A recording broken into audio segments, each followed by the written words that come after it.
అమ్మా చందనమే పూసిన ఒళ్ళు చూడు, అమ్మా పున్నమి పుట్టిల్లు ఆ కళ్ళు చూడు, అమ్మా ముక్కోటి మెరుపులా మోము చూడు, అమ్మమ్మ ముగ్గురమ్మల మూల పుటమ్మ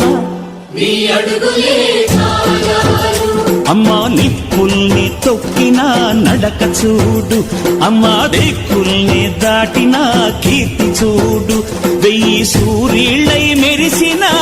శక్తిని చూడు, మనుషుల్లో దేవుడి భక్తుని చూడు.